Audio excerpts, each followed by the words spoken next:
Magandang araw po sa inyong lahat. Welcome sa Kabuhayan at Negosyo. Ang programang nagbibigay inspirasyon at kaalaman tungkol sa mundo ng pagninegosyo at kabuhayan. Ngayong araw po, makikilala natin ang isang negosyanteng dating, ngayon pa naman, hanggang ngayon ay mananahi at dating overseas Filipino OFW rin na nagsimula lamang sa pangungupahan at panghihiram ng makina.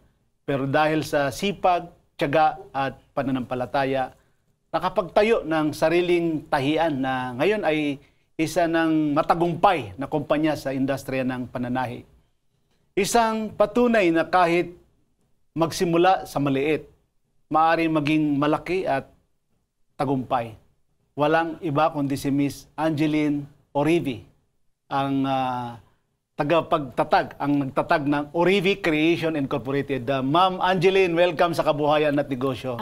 Magandang araw po sa lahat at magandang araw po, Yusik Gani po. Salamat po sa imbitasyon po sa programa niyong Kabuhayan at Negosyo po. Oo, salamat. At masyado akong inspired nung tayo ay anniversary natin kasama si Kasosyong Arvin doon sa naging kwentuhan natin with our mga kasosyo. Opo. Salamat pala kay Kasosyong Arvin sa pag-introduce niya sa iyo, Ma'am Angeline.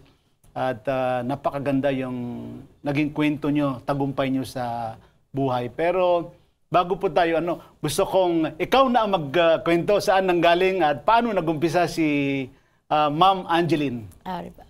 Okay po, sa kalaman po lahat na manood po or nakikinig po sa Kabuhayan at Negosyo ni Yusik Gadi po. Ako po si Angeline Orivi ng Mulanay, Quezon. Undergraduate po sa high school at syempre, nung panahon po yun, hindi pa naman po ganun ka bawal magpapeke po ng dokumentasyon. Kaya po nakapag-abroad po tayo. So, yun po ay isang katotohanan at syempre po nag-OFW po tayo, nakarating po tayo sa Brunei, sa Africa po, sa Namibia, at sa last biyahe ko po ay ang Saudi Arabia noong 2012 po. And pagka-uwi ko po noong 2012, ay napapunta po ako ng 2013 January sa Taytay Rizal po. So napakaganda pala ng kwento ninyo na ikaw ay nag-abroad na talagang ang trabaho mo ay mananahi. Opo, paano ba nagsimula ang interest nyo na maging mananahi, Ma'am Angeline? Okay po. Nung nasa Saudi Arabia pa lang po ako, mahilig po ako manood ng Japan Channel po, NHK po. So, doon ko po nakikita yung mga DIY na mga gawa po ng mga iba't ibang bansa po, lalo na po ang Japan, na gumagawa po sila ng mga project po nila. So, naisip ko noon pa po, meron na po akong drawing. Recently ko na lang po na alaala na yung po palang ginagawa ko nung nasa Saudi Arabia ako noong 2010 to 2012 ay preparasyon na po pala yun para magkaroon ako ng sariling negosyo. So pag-uwi ko po ng Pilipinas ay napapunta po ako ng Taytay Rizal. Pero bago po natin yan pag-usapan, Ma'am Angeline, ikaw ay ang kwento mo ay namasukan ka noon sa isang mananahi na kumpanya. At ano yung unang trabaho mo doon? Dito po sa Pilipinas, mananahi din po. Lahat po mananahi ang trabaho ko. Sabi mo, katulong ka dun sa... Yung kauna, 17 years old po ako noon. Napapunta po ako ng Batangas. Diyan po sa Santa Clara, Batangas. Pumasok po akong katulong. And may tahiyan po sila. Nag-supply po sila ng mga gawa sa Baclaran po. So doon ka talaga unang na-expose na dito sa pagtatahi? Opo. Kasi po, ako po yung ginawa nilang tagahawak po ng tahian. So hanggang pong halimbawa, nagkikwenta ako ng sahod ng mga mananahi, magtatabas. Pagtapos na po ako doon, humahawak po ako ng makina. As training ground po. So doon po, una kong ginawa yung mga basahan. At doon po sa paggawa ng basahan, hanggang nakaubo na po ako ng mga shorts and pantalon po na pansupply po sa Baclaran. Ayun. At pagdating po nung marunong na ako, nagsabi po ako sa aming, sa may-ari po na magiging mananahi na lang po ako. Since din po ng 18 years old po ako, natuto na pong gumawa ng mga buuhan pong shorts, pants, yan po, mga uniforme po ng mga kabataan po. So, ikaw ba ay nagtrabaho rin sa isang pabrika bilang... Yes po. Napakatagal po. 1991 po, Manila na po to, Alabang. sabi, nagtrabaho po ako sa 2 pabrika. Sabi ko po sa sarili ko, kung matatapos ko ang 10 pabrika at hindi ako mariregular, sabi ko po, uwi na po ako ng probinsya ng Quezon na pagtatanim po ng kamote po sa bundok. Pero sa awa naman po ng Diyos, at siyempre po, lagi pong pinagpapalan ng Diyos si Angeline po, sa pangatlo pa lang po, na-regular na po ako doon. Pangatlong kumpanya po na pinasukan ko, Simtex Apparel po sa Las Piñas, ay na-regular po ako ng 9 years. And during that time po noon, ay siyempre po tayo ay sabihin na natin na nagkakaroon ng ibang interest at uso na po yung papunta nga po ng abroad. Pero nung pumasok po ako sa kumpanya na yun, ng Simtex Apparel, gusto ko na po sana nung mag-Taiwan kasi po uso na po noon na Taiwan. Pero inisip ko po sarili ko, kung ako mag-abroad, siguro gusto ko po ako magta-travel lang. Na hindi ako magtatrabaho. Kaya inisip ko po, mag-stay na lang po ng Simtex. Kaya po inabot ako ng 9 years. But ano yun, as a factory yes po, worker? as factory regular employee po. Okay, so ano ba yung nagtulak naman sa'yo na ikaw ay gustong mag-abroad? Issue din po, personal pong issue. Siyempre po, hindi na po natin kailangan pag-usapan ng personal ko issue kasi po medyo malalim pa at haba pa. Pero doon na lang po tayo sa pagtaha kung bakit nga po ako naging isang OFW. Madali po ako nakapag-abroad kasi nga po tayo po ay skilled sewer. And buhat po doon na nag-trade test po ako papuntang Brunei. Opo. Mga papunta pong Brunei, ayun po, pasok po kaagad. May pan-Jollibee pa pong 100 on that time. So ano ba yung mga karanasan mo unang-una doon sa pagpunta mo bilang OFW sa Brunei? Ayun po, ang pagiging OFW, siyempre po ay sacrifice po yung malaki.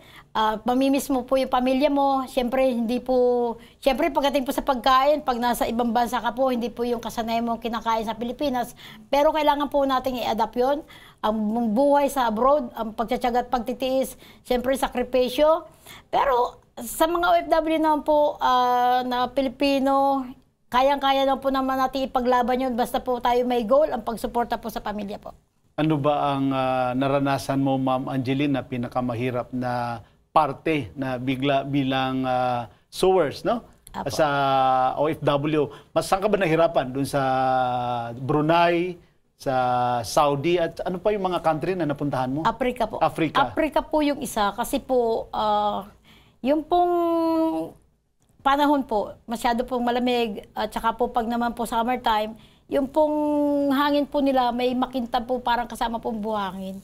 Kaya po bigla na po kong umuwi. So, ang mahirap kasi sa abroad, Ma'am Angeline, ay pagka ikaw ay mananahi, ikaw lang mag-isa. Tama ba ako? Hindi po. Oh, so, ano bang... ano po yun? Ang Brunei po, marami po kaming Pilipino. Nasa Marami kayong 2,000. Ang Africa po, nasa 800 po kami Pilipino. Ang ano lang po, ang Saudi lang po mag-isa ako. So, At syempre po, kailangan pong pag-aralan po yung salita nila kasi hindi po sila marunong mag-English. Arabo. So, ano naman ang mga tinatahi mo doon na lalong nahasa yung skill mo as bilang mananahi?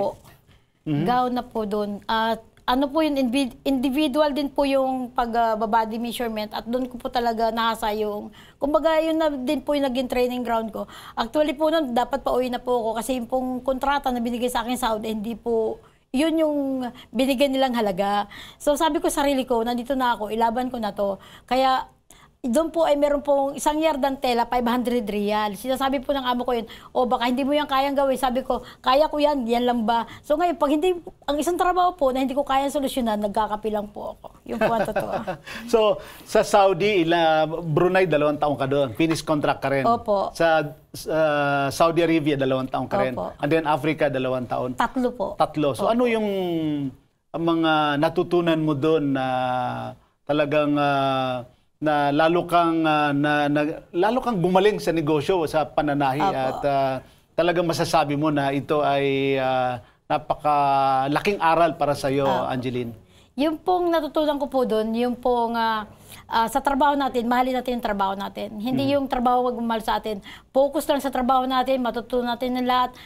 Tsaka yung pong kung saan ka nandun ngayon, magplano ka na kagad kung ano yung next step sa buhay mo. Hindi yung kung kailan ka umuwi, saka ka magpaplano. Kasi yung inuwi mo na pera, siyempre alam na natin yan, kukunti lang yan. Pag yun pa rin ang gagamitin natin sa pag-start ng negosyo, wala tayong negosyong maumpisan. So, galing ka sa Africa, pinakahuli mo, no? anong area na umuwi ka sa Pilipinas? Ano na po ang huli kong biyahe, 2012 po, galing po Saudi Arabia. So, ano naman yung idea na kapag na nagkaroon ka ng idea magtayo ng sarili mong negosyo? Opo. Paano mo naman naisip yan, Ma'am Angeline? Noong kasi po nasa Taytay na po ako, dapat po may balik Saudi pa po ako ng March. Pero nakikita ko na po doon yung opportunity po na kaya ko rin pong magkaroon ng tahian. Pero yun nga po, ang meron lang po ko, isang laptop lang po at wala po. Siyempre po yung 3 buwan po na pag-stay ko sa Pilipinas, kung meron man po akong perang dala, paubos na po yun. So inisip ko po, July na po yun eh. Kumbaga natapos na po yung 6 months. So, sabi ko, hindi na ako magbabalik Saudi. Gawa po ng Saudi session. So, July po yun, 15, napasya na po ako magsarili. Naghanap na po ako ng apartment na upahan, ganun po. Naghiram na din po ako ng makina doon po sa taong magbibigay po sa akin ng tatahiin. Doon na po nag-umpisa. And after... So, nanghiram ka pa ng makina bago ka, ito sa pag-start mo, no? Ilang makina yung pinahiram sa'yo? 3 lang po. So, dito ka na talaga nagkaroon ng idea na talagang umpisahan mo to. So, saan mo ba nakuha ang lakas na loob magsimula kahit limitado na I'm sure hindi pa ganun kalaki ang puhunan mo na pera na pampuhunan mo. Ano lang po, lakas na loob, tapos po tiwala. Yun lang po yun. Tsaka sabi ko nga po, wala naman po mawawala kung mag-uumpisa po. Kasi siyempre po, nakikita ko naman po agad na yung sitwasyon po ay maganda yung kinalalagyan ko sa panahon na noon. Kaya kahit po ay gipit na gipit, nangyari nga po doon, nalibot ko po yung bawang Taytay, nanghiram po lang po 2,000, wala po magpera sa akin. Pero yun po talagang kahit nga po wala na, talagang magdadasal ka lang at siyempre sipag at sipag. Nung nag-uumpisa po ako, panahon po ng 2015 hanggang 2017 po, ang tulog ko po magdamag. Pag araw po ng Lunes, gagising po ako ng alas 5. Ang tulog ko na po niyan ay kinabukasan po ng Martes, alas 5 ng hapon. Kumbaga po, tumutulog lang po sa tiyanggi po ng minuto lang po. Pag wala mo bibili, pahinga, gano'n lang po. Kaya 36 to 40 hours halos walang tulog. Pero yun po doon talaga ako nag-umpisa sa gano'n. Kahit po marami akong kasamang tindera, 10 po kami nagtitinda sa tiyanggi. Pero siyempre po, nandun pa rin po ako. Kaya yung pong panahon na yun, sobrang pasalamat po ako sa Diyos. Kasi siyempre ngayon po 55 na ako, pero yung pong bigay ng Diyos sa akin ng lakas po ng katawan, kalusugan, yun po yung pinagpapasalamat ko ng malaki. Totoo ba na ikaw ay nag-umpisa sa 1,000 na puhunan? At paano mo ito pinagkasya? Paano mo ito inumpisan tong 1,000 pesos na naging puhunan mo? Di po ba nagsasab ko na ako? Nakapagsubi na po ako, may 6,000 na po ako sa bangko. Ngayon po, unti-unti pong nauubos. Ang ginawa ko po doon, winidraw ko na po yung lahat. Tapos binili ko po ng cutting machine na maliit lang po. Tapos po mula doon, yung po nga po, yung 1 kilong tela po kasi noon ay 365 pesos lang. At yung po yung ginawa ko ng blusa, reject pa. So, naisip ko po noon, dahil nagsasab ko na ko ng mga dress, ang ginawa ko po noon, eco bag po. So, paano nyo naisip gumawa ng eco bag gamit ang mga retaso na sinasabi mo? Siguro po nagsisearch din po ako noon kung ano nga po ba ang pwedeng gawin sa pamamagitan po ng tela. And naisip ko po yung eco bag. Wala po ako nakitang eco bag sa Changi noong panahon yun. Kaya doon din po ako nag-umpisa, natuto din po ako magpintura ng mga bag. Ganun. Ako po yung personal na gumagawa po nung una ng bag. Kasi po yung mga hawak ko pong tao, ang ginagawa po niya ay gawa po ng subcon para doon po ako kumukuha ng pangkain po at pambayad po sa lahat ng bayarin, pansahod po sa lahat ng mananahe, galing po yun sa subcon. Tapos yung pong product ko po ng bag, ako po mismo tumatahi, tumatabas, at ako rin po ang unang pumupunta sa Changi at ako rin po ang nagbibenta. Ano ba yung unang produkto mo, Ma'am Angeline, na talagang nagbigay daan para makilala yung negosyo mo na tahian? Nag-ano po sa mga tops na po ng mga babae. Yung pong sabo top namin. Sabo top na ginagawa po sa pamamagitan po ng chiffon. Yun po talaga yun. Siguro po, milyon po yung naipatahi namin ganun. Although po maliit lang po yung halaga, pero madali lang pong tahiin at madali lang pong ibenta. So, ikaw ay talagang nag-umpisa sa Taytay. Opo. Yung retaso, paano kayo kumikita doon sa retaso? Sa ngayon po yung retaso, binibenta po ng kilo-kilo panggawa po ng basahan sa mga cotton po. Pero yun po dati kasi yung ginagawa ko, bumibili rin po ako ng mga cotton, yun po yung tinitirintas ko, tapos yan pong ginagawa kong handle po ng bag. Oh, so dito ka talaga nag-umpisa. Opo. So, magkano puhunan mo sa isang retaso na binibenta mo? Ano po yun, bumibili po ako 75 pesos per kilo. So, ilan yung nagagawang retaso sa isang Marami kilo? na po yun. Marami. Hindi na po yung per kilo eh. Kumbaga po, ano na po yung isang plastic na po yun. Kasi po pag retaso po, ang kilo po mga 2, 10. Depende po kasi sa laki po. Yun na po per kilo. Ma'am Angeline, kailan nyo ba talaga naramdaman na ang negosyo mo ay lumalago na talaga? At, 2018 po. 2018. Opo. So, paano mo naramdaman na talagang Kasi po lumaki na yung negosyo mo? Di ba nag-umpisa po ako sa 3 makinang hiram? Hanggang po kasi nung nagsasabkon ako, kumuha na po ko ng utang na makina. Unang isang makina, pangalawang makina. Inutang mo to? Yes po. Saan mo ito inutang? Meron po akong kilalang mekaniko na in-endorse po niya ako sa nagpapautang po ng makina sa Taytay. Siyempre po, wala pa po akong kilala sa Taytay. So yung pong mekaniko po na may hawak po doon sa tahiyan ko, in-endorse po niya ako sa pwede kong utangan ng makina po. So ano yun? Banking, financing? Hindi po. Or Weekly po bayad, 200 pesos. so paano nyo to napalago at ngayon, ang makina mo, ano to, mga high-tech, mga ilang piraso ngayon ang makina mo? Nasa 50 na po yung makina namin. 50 na ngayon ang makina mo. Oh, so talagang ikaw ay namuhunan sa dami ng makina nyo ngayon. Opo. Ang makina po namin dati, ang 10 po nun, at saka isang cutting machine na malaki, utang po yun. Pero dati po kasi noon, lahat po na bibilhin mo, kailangan mo pa pong mag-ipon ng 5 buwan at least para po makabili ng cash. Yun po yun. Pero siyempre po, noong 2016, 2017, doon ko na po naramdaman na hindi ko na po kailangan mag-ipon para po bumili ng mga makina. Kaya po dumami siya. So ngayon ay siguro yung 50 na mga high-tech na machine mo, hindi na ito utang. Ay, hindi na po. Oo. Tsaka ano din po, kumbaga po, katulad po ng mga tela, wala na din pong utang. Hindi po nung katulad ng 2016-17 na may kakilala po ako mga telahan na nakakapagpautang po sa akin. Ngayon po lahat po ng tela namin galing po lahat Divisoria halos. Okay. So ano ba yung naging sikreto mo naman pagpili ng mga empleyado mo, mga mananahi mo? Kasi sa dami ng mga makina mo ngayon, kailangan yung mga quality na mga mananahi ang napipili Ang isa mo. po sa matatagal ko na pong kasama po sa trabaho namin, may 2014, 2016 po. Hanggang ngayon po nandun pa rin po sila.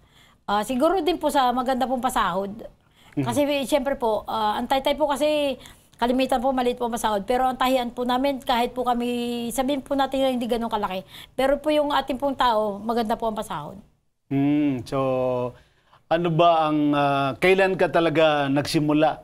Kasi ang mga ginagawa mo ngayon, mga gown, ano? Apo. At paano mo naisip na gown ang gagawin mo? At paano ang kitaan dito sa mga gown na dress na ginagawa ninyo, Ma'am Angeline? 2018 po kasi ako nung nag-umpisa po na gumawa ng gown. Infinity dress po yun. So yung infinity dress po na yun ay marami po naglo-looking for sa Facebook po. So ngayon, ang ginawa ko po noon, nag-search po ako noon. Sa lahat po sinearch ko, Baclaran din po Divisoria, nagpunta ako bago po inumpisan yung infinite dress. And until now po, product po namin siya. Yan po yun. Ano ba ang sa tingin mo, Ma'am Angeline, pinaka may pagmamalaki ng na produkto gawa ng Orivi Creation? Pero bago mo sagutin yan, mag-break muna tayo. Wag po kayo alis, mga kanegosyo, mga kasosyo. Magbabalik po ang Kabuhayan at Negosyo.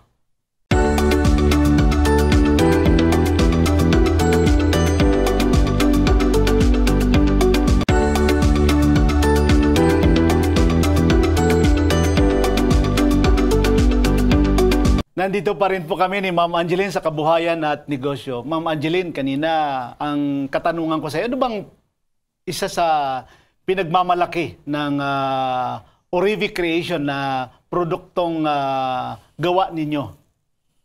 Pinagmamalaki lahat naman po kasi, marami po kasi yung produkto, pero masasabi ko po, Sa ngayon po talagang ang laban po namin na binibenta po Shopee ay ang aming pong best. At saka po yung mga Very Kids dress po namin, semi-gown po siya pambata.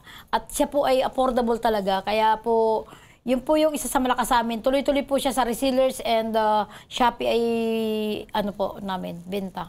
Oo. Kanina yung pinag-usapan natin, may naka-50 ka na makina. Yung mga makina kasi alam ko rin yan dahil sa dati nung nasa government ako, yung mga shared service facility na binibigay namin sa mga kooperatiba, may mga machine na nagkakahalaga ng mga more than 50,000 and up. So ngayon, ang dami-dami mo ng makina. So paano mo ito nami-maintain, itong mga makina mo, at paano mo ito nabili isa-isa? Paano mo ito naipon lahat talaga, Ma'am Angeline? Okay. Doon po kasing malakas kami, malaki po talaga yung tahian. So, binibili po siya isa-isa, hindi po sabay-sabay. So, hindi mo ito talaga inuutang, ano? Talagang cash basis mo binibili ito? Nung una lang po yun inuutang. Pero ito pong huli, cash basis na po. Depende po kasi sa pangailangan eh. Katulad po nung pandemic. Lumakas ba nung pandemic? Hindi po eh. Natural. Nung po kasing panahon ng pandemic, hindi po lahat ako napauwi ng tauhan eh. Intact po lang sila. So, kayo po, gumawa po kami ng mga face mask. Yung po nga po parang face mask namin, may ano po yun eh, may istorya. Noong pong 2029, yung pumutok po ang bulkan ng, Taal po. Nag-donate po kasi kami ng face mask. Nagpagawa po ko ng face mask, dinonate po namin. And siyempre po, hindi naman po... Wala pang pandemic wala pa po yun. Hindi pandemic, lalong lumaki yung demand sa face mask. Yun na po yung naging negosyo namin ng pandemic. Yung paggawa ng face mask through fabric po. Okay, fabric. Yun na po yung naging buhay po namin. So maganda naman ang kitaan sa face mask. Okay na din po, kasi mura lang naman po eh. Kaya okay na din po, yung mga tao po lahat nakakasahod, may pangkain, yun na po yun. So paano niyo napanatili ang kalidad ng iyong mga produkto? Kasi syempre maraming mga ganitong klaseng negosyo, Okay, Ma'am Angeline. Maganda po ang katanungan niyo. Ang lahat po halos na aking mga tauhan ay ex-OFW po. Okay. So, dahil po, syempre po, kung ex-OFW, yan po ay mga talagang skilled sewer po. Yun po yun. Kaya po yung quality ng gawin namin ay magaganda. At saka po, isa din po dun sa nire-required ko po, kasi nga po, dahil kaya po natin tinataas yung sahod, para po maganda po yung labas ng ating product po. Kasama po yun dun. Oo. So, kayo ay gumagawa ng mga gown, ano to, pa sa mga kasal, mga abay. So, paano naman ng sistema ng marketing ninyo? Siguro, word of mouth na sa Taytay dahil kilala na kayo doon. Opo. Ang ano po namin ngayon sa marketing ko po yung po mga resellers pa po since 2018. Yun po yun. At saka po, syempre yung Shopee namin, ay yun na lang po yun. Tapos ngayon, yun nga po yung palengke. Sa mga na pagdaanan nyo ng mga challenges, kanina nabanggit mo yung pandemic, no? Ikaw ba ay may mga panahon na talagang gusto mong sumuko? Ano ba ang nagtulak sa'yo na, ay, hindi ako susuko, kailangan tuloy-tuloy itong negosyo? Hindi po 10 times yung iyak ko po. Oo. Hindi po sa 10 beses. Tunay po yung kasabihan. Kung gusto mo magwaki, wag na wag ka susuko. Ate, wag kang hihinto sa laban. Basta patuloy lang. Kahit may iyak, kahit may problema, ay tiwala lang na hindi ka pababayaan ng may kapal. Yun ano lang. ba yung mga na-experience nyo na mga naging problema mo dito sa negosyo mo, Ma'am Angeline? Ano po, yung po mga una, yung nga po yung pagbaba po ng benta. Lahat po ng dati mo reseller, lahat po yung nagpatahina. At so, naging competition mo yes sila? Yes po. At lahat po ng kung ano yung kinukuha nila sa'yo, yun din po ang pinatahi nila. Siyempre po, ang isa lang po sa pagkakamali ko noong 2014, isa lang po. Ano yun? Dapat po noong panahon yun, nakadirect na po kagad ako sa social media. Nagkaroon po kasi ako ng maraming reseller. So, hindi ko po pinapansin yung social media. Ito po yung maganda sa nangyari. Lahat po sila nakapagtapos ng college, lahat po sila nakapagpakasal, lahat po sila ngayon may mga van at may mga bahay. Yun po yun. Panalo na po sila. Ito yung mga dati mong reseller. So, naunahan ka pa na nila? Yes po. So, sa tingin mo ba, Ma'am Angeline, sa mga kasosyo natin, mga kanegosyo natin, ano ba yung mga katangian dapat taglayin na isang negosyante para magtagumpay na katulad ninyo? Maganda pong tanong. Sa katulad po naming mga negosyante, isa lang po talaga lagi yung ating tatandaan. Kung may lakas ka na loob, isunod mo na yung focus sa trabaho. Huwag ka nang paiba-iba. Kasi po, isa rin po yan sa pagkakamali ko. Pag stress po ako, medyo sumisway po ako sa ibang negosyo. Hindi na po sa 10 negosyo yung akin pong isinunod. Pero ni isa po walang tagumpay. Kaya talagang ang masasabi ko, yung pera, wag mo nang basta Focus ka lang. At galingan mo doon. Kumbaga, yun ang i-improve at hindi na maglagay pa ng iba. Yun din po yung pagkakamali ko. Kaya, yun, laban lang. Ano ba yung mga negosyo na masasabi mo na ikaw ay nagkamali sa dami ng pinasukan mo na negosyo? Kasi po magaling din po akong gumawa ng bag eh. Kasi po nung ako nagpapabrika, ay hindi po ako na nag-overtime. Ang ginagawa ko po noon, may sarili ako makina sa bahay, gumagawa po ng mga bag. So sinunod ko po yun. Gumawa ko ng bag, tapos yung mga kapatid ko po sa probinsya, nilagyan ko po ng tindahan doon, namimili rin po ko ng baklaran Divisoria, nilalagay ko po, yun po lahat. Tapos po itong huli, ito pong kahuli-hulihan, ito lang po, March lang po, naglagay po ako ng palamigan. Lahat po nilagay ko doon, milk tea, kung ano-ano, mga fruit jam. Ayun po, tulog. Ay di siya nag-click. Hindi po mag-click kasi po wala po okay. Pero nung ako po humawak, maganda po. Ay siyempre po, pumukus na po ulit ako ng palengke. Kasi siyempre po, kumbaga, nakabawi na po ng sarili natin ulit ng tiwala, ay di napabayaan ko na po ulit yung palamig. Kaya po, isa lang po talaga dapat, focus lang at iyon. Walang kang ibang gagawin kundi fokusan mo yung negosyo mo, mag-isip ka na kung paano mo siya pagagandahin at mas palulupitin pa. Sa negosyo nyo, paano nakakatulong ang social media? Kanina nabanggit mo na napakalaking bagay yung marketing mo, sales mo sa social media. Paano ito nakakatulong sa iyo, Ma'am Angeline? Ang social media po. Kasi po, since po nung panahon po na usong-uso yung nagla-live po, live selling po sa online, nagla-live po noon. 2018 po, nila-live selling ko po yung mga gown. Kumbaga po, naglaylo na lang po ako nitong marami na po akong buyer na hindi na po kayang i-cover pa ng mga manahe po yung order. Kasi po, siyempre, hindi ka naman po pwedeng tumanggap ng trabaho kung hindi naman po ito kayang i-output sa panahon. Kasi po, ang bridesmaid po o kaya gamit po sa pangkasal, lahat po ay may due date po eh. Siyempre po, mamaya kasal na tapos wala pa yung damit, di po ba? So, kaya po ganun. Kahit po gustuhin kong tumaas, dahil po kulang po ako sa manpower, doon po yung pinakang lacking po namin sa manpower. Kasi sa panahon po ngayon, hindi na po ganun karami yung nakukuha mo pong mga skilled sewer po. Ano ba yung price range ng mga gown mo para sa mga abay? O ano bang price range mo, Ma'am Angeline? Sa ngayon po, yung pong aming Dutchess satin, ball gown na po yun, hanggang floor length na po. Ang minimum po namin sa pang-abay po, depende po din kasi sa usik sa fabric po. Pero yung amin pong dati sa tin, 1,200 po per piece. Meron din po kami mga tool, yung infinity po namin sa plain.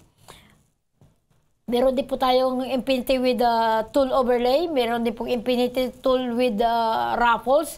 At nagre-range na po yun ng 900 pesos. Siyempre po, nasa retail po tayo ngayon. Hindi po na tayo pwede sa wholesale. So, ang basta po yung gown natin, ang Dutchess, umpisa po yun 1-2. At basic po yun, pero ball gown na. Meron din po tayo mga pang mother of the bride. At siyempre po yun ay nagre-range na po ng 1.5 to 3.5 po. Yung pong ating mga pang 7 years old na pambata na ginagamit po sa birthdays, yun po ay mga 2-in-1 na, yun po ay nagkakahalaga ng 3.5 patas din po. Ano ba yung mga natutunan mo na aral bilang entrepreneur, laro na sa larangan ng panahon? Pero bago mo sagutin yan, Ma'am Angeline, magbe-break muna tayo, wag po kayo alis. Magbabalik po ang Kabuhayan at Negosyo.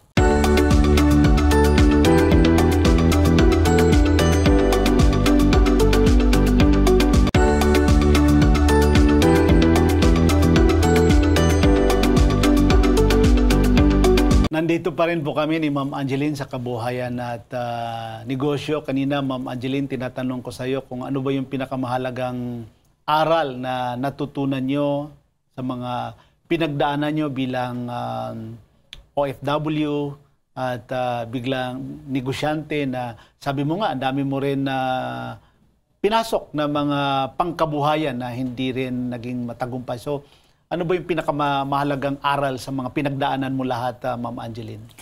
Okay po. Ang pinakamahalagang aral po, pagdating po kasi sa pagnenegosyo, sipag at tiyaga lang po talagang kailangan. Hindi po kailangan kung ano po yung tinapos mo or kung ano saan ka man nakarating. Ang importante po yung matyaga ka po sa trabaho mo. Kasi ang pagnenegosyo po kasi oras mo talaga yung kakainin. Hindi po totoo yung dahil nagnegosyo ka ay magkakaroon ka po ng oras na maraming oras na libre. Hindi po yung totoo. Mas marami ka pong oras na ipagtatrabaho. At siyempre, pag ganun ka na po nagtatrabaho, makikita mo na po unti-unti kung ano yung bunga na iyong pinaghirapan. Kasi kung ilalagyan mo lang yun ng 4 na oras, 3 oras sa iyong trabaho, hindi ka po sigurado doon sa ginagawa mo kung paano mo siya pinupukusan. Napaka-importante po talaga ng focus sa trabaho. Kaya yun lang din po talaga, focus sa trabaho, nag-isa po yun. Kanina binanggit mo, Ma'am Angeline, na nasubukan mo lalong-lalo na nung nag-uumpisa ka na hindi ka natutulog sa mahabang oras. Minsan inaabot ka 40 hours, hindi ka natutulog. Ngayon ba ganyan ka pa rin o hindi na ngayon? Paano mo inahati yung oras nyo bilang negosyante at bilang ikaw yung talagang head of the family? Ay, hindi na po gano'n. Ang sinusuplayan ko pa rin po yung aking nanay. At saka ngayon po, ang oras po ng trabaho ko ay masasabi kong wala pa rin oras, pero mahaba na po yung oras ng pahinga. Ganun po. Sa umaga po, halimbawa, nagising ako ng alas 7, pero sa gabi po, at least alas 8 ng gabi natutulog na din po ako. Papahinga na. Hindi katulad po nung dati, masyadong maraming tinatrabaho. Kasi po, sa uwing ko po ngayon, ay hindi na po ako nakapokus. May lumilipas po 1 linggo, 2 linggo, 1 buwan, hindi na po ako pupunta na production. Pupunta na po ako na production pag may kailangan po akong ituro na bagong gawa sa mga tao po. So, ikaw ba, kung mayroon kang mga taong gustong pasalamatan or mga kaibigan, kasama na rin dyan yung pamilya mo sa likod ng iyong tagumpay, sino-sino yung mga taong ito, Ma'am Angeline? Okay. Ang una-una ko pong pasasalamatan yung tao pong unang nagsabi po na, kasi po nung una, nag-uusap po kami ng mga kaibigan ko kung paano po ako mag-umpisa sabi ko hindi ako marunong gumawa ng upuan.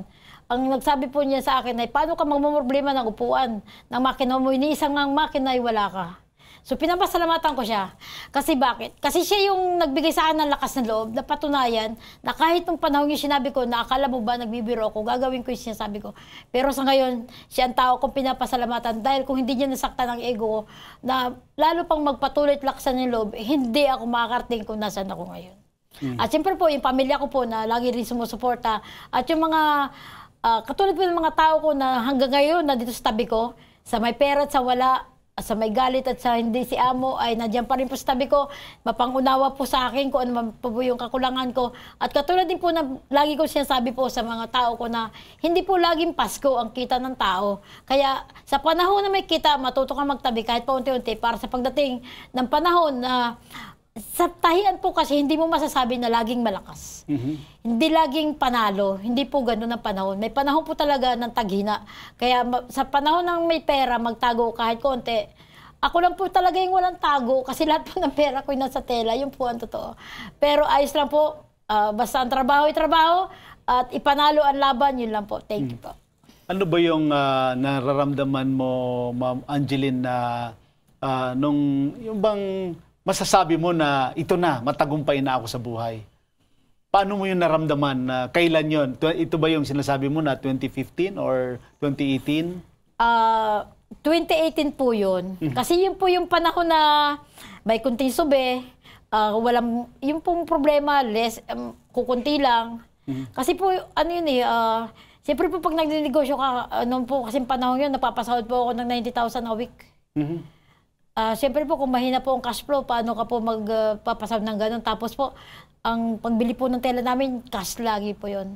So, yun po yung panahon na masasabi ko na ang negosyo sa akin, pag umiikot na po ang negosyo, na wala akong inuutang kung kani-kanino at umiikot na po na maganda, yun na po yung negosyo sa akin na masasabi ko na matagumpay na po siya kasi wala ka na masyadong sakit ng ulo na kung kailan ka bibili ng tela, kung kailan ka magpapasahod, wala kang cash on hand, yun po talaga yun. Oo, at dyan sa sinabi mo na cash flow, dapat ay panoorin mo yung tip ni kasosyong Arvin sa cash flow at napakahalaga yun. Marami tayong matututunan doon. At Ma'am Angeline, paano nyo po gustong makilala ng mga tao ang Orevi Creations? Okay pa. Ang Orevi Creations po talaga ay para po siya sa mga dress at lahat po siya ay pambabae. Gumawa na po pala ako ng bagong Facebook page ni Orevi Creations, ang Prinsesa Coutura. So may bago na po tayong Facebook page at yan po ay lalagyan ko na po ng mga upload na may price na po yon para po direkta na po kayo makapag-visit sa akin. At nagpapasalamat din po pala ako sa mga followers po ni Angeline Uribe na yung po pinupost ko ng araw-araw na mga my day o kaya mga reels. Marami na po sa ating nakakuha ng order sa atin sa pamamagitan po ng Facebook page. Ano ba ang mga susunod na plano ni Ma'am Angeline dito sa Orevi, itong kumpanya nyo na ngayon ay masasabi natin na matagumpay na? Ang gusto ko po sanang umpisan dito ay kung paano po magkakaroon po ng training center po mismo ng mga mananahi. At yun po talagang gusto kong ilaban kasi nga po, dahil po sa mga panahon ngayon ay wala na po masyadong makuhang mananahi. And yun po yung pinag-aaralan ko. Kaya lang po, nagtanong-tanong na po ako sa Taytay Rizal, hindi din po maganda yung feedback sa akin. Kaya susubukan ko pa rin po na magkaroon po ng training center. Kung kahit sa umpisa libre, walang problema. At katulad nga po ng sabi ko, ang kailangan ko lang po yung building para po paglagyan ng mga makina. Kasi nga po, ang makina po marami. So, pwede na po kaagad gamitin. At hindi po na kailangan bumili ng makina pa para ilatag doon sa training center. Kahit po ako po mismo yung magturo, wala pong problema. Basta po makakuha lang po ako ng mga mananahi na pwede rin pong manahi ng gown sa tahian ko po. Yun lang. Oh, ano ba ang maipapayo mo, Ma'am Angeline, sa mga kababaihan na gusto magsimula ng negosyo katulad mo? Kung po gusto nyo mag-umpisa ng negosyo, hindi po yung tahian ang gusto nyo, hindi po. Kung saan po kayo magaling at kung saan po ninyo kayang dalhin ang stress na dala ng inyong ginagawa. Kasi siyempre po kung magaling po kayo magluto, di sa pagluto po kayo. Kasi hindi naman po pwedeng, tagumpay siya sa panahi, magtatahian na din ako. Pero kung zero knowledge ka po sa tahian, mahirap po yun. Kasi talaga pong ang pagnegosyo, kailangan yung tunay mong alam. Hindi po yung alam ng iba. Kasi pag iniwanan ka po nila, wala na po kayong negosyo. Kaya yun po, kung ano po yung alam nyo, yun po ang umpisa nyo. Wala pong problema kahit ano pong negosyo. Ano ba ang parting words mo, Ma'am Angeline, para sa mga suki natin dito, mga kanegosyo, mga kasosyo natin dito? Okay. Ang ating pong pagtatrabaho bilang negosyante ay para po talaga makatulong din po sa ibang tao. Ako po nagdinegosyo po ako para po sa ibang tao. Para po sa mga taong nasa likuran ko po. Kung ako lang ang tatanungin, gusto ko na po sumuko, ibenta ko na to, mabuhay ng iba, doon sa gusto kong buhay na malaya ako. Magnenegosyo pa rin ako, pero sa pinakakaya ko lang, hindi yung kinakailangan ko ang knowledge ng iba. Kasi mahirap kumuha ng tao, mahirap manage ng tao, madaling magnegosyo, mahirap maghawak ng tao.